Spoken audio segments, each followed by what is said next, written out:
Amos അധ്യായം 2.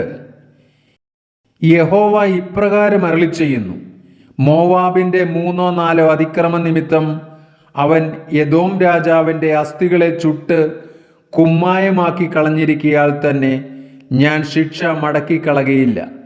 ഞാൻ മോവാബിൽ ഒരു തീ അയക്കും, അത് കെരിയോത്തിന്റെ അരമനകളെ ദഹിപ്പിച്ചു കളയും. മോവാബ് കലഹത്തോടും ആർപ്പോടും കാഹളനാദത്തോടും കൂടെ മരിക്കും. ഞാൻ ന്യായാധിപതിയെ അതിൻ്റെ നടുവിൽ നിന്ന് ഛേദിച്ച് അതിൻ്റെ സകല പ്രഭുക്കന്മാരെയും അവനോടുകൂടെ കൊല്ലുമെന്ന് യഹോവ അരുളിച്ചെയ്യുന്നു. യഹോവ ഇപ്രകാരം അരുളിച്ചെയ്യുന്നു: യഹൂദായുടെ 3-4 അതിക്രമ നിമിത്തം അവർ യഹോവയുടെ ന്യായപ്രമാണത്തെ നിരസിക്കുകയും അവൻ്റെ ചട്ടങ്ങളെ പ്രമാണിക്കാതെ ഇരിക്കുകയും അവരുടെ പിതാക്കന്മാർ പിന്തുടർന്നു പോന്ന അവരുടെ വ്യാജമൂർത്തികൾ അവരെ തെറ്റി നടക്കുമാറാക്കുകയും ചെയ്തിരിക്കയാൽ തന്നെ ഞാൻ ശിക്ഷ മടക്കിക്കളകയില്ല. ഞാൻ യഹൂദായിൽ ഒരു തീ അയക്കും, അത് യെരൂശലേമിലെ അരമനകളെ ദഹിപ്പിച്ചു കളയും.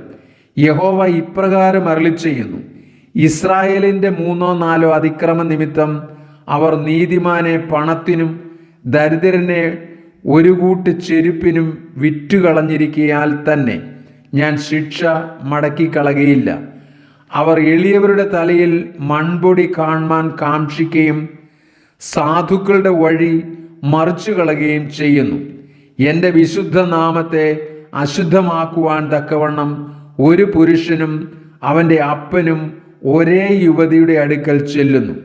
അവർ ഏത് ബലിപീഠത്തിനരികത്തും പണയം വാങ്ങിയ വസ്ത്രം വിരിച്ച് കിടന്നുറങ്ങുകയും പിഴ അടച്ചവരുടെ വീഞ്ഞ് തങ്ങളുടെ ദൈവത്തിൻ്റെ ആലയത്തിൽ വെച്ച് കുടിക്കുകയും ചെയ്യുന്നു.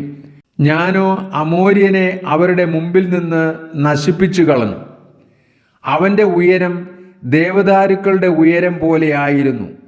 അവൻ കരുവേലകങ്ങൾ പോലെ ശക്തിയുള്ളവനുമായിരുന്നു.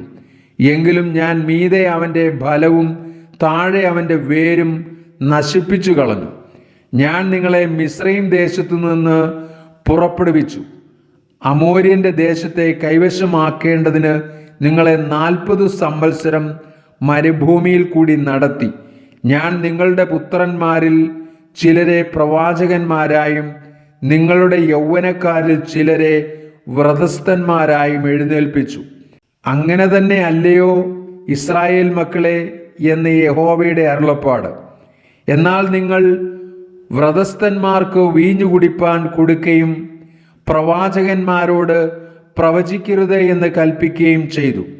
കറ്റ കയറ്റിയ വണ്ടി അമർത്തുന്നത് പോലെ ഞാൻ നിങ്ങളെ നിങ്ങൾ ഇരിക്കുന്നിടത്ത് അമർത്തിക്കളയും. അങ്ങനെ വേഗവാന്മാർക്ക് ശരണം നശിക്കും, ബലവാന്റെ ശക്തി നിലനിൽക്കയില്ല. വീരൻ തൻ്റെ ജീവനെ രക്ഷിക്കയില്ല, വില്ലാളി ഉറച്ചു നിൽക്കയില്ല, ശീഘ്രഗാമി തന്നെത്താൻ വിടുവിക്കയില്ല.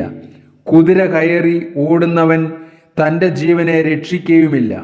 വീരന്മാരിൽ ധൈര്യമേറിയവൻ അന്നാളിൽ നഗ്നനായി ഓടിപ്പോകുമെന്ന് യഹോവയുടെ അരുളപ്പാട്.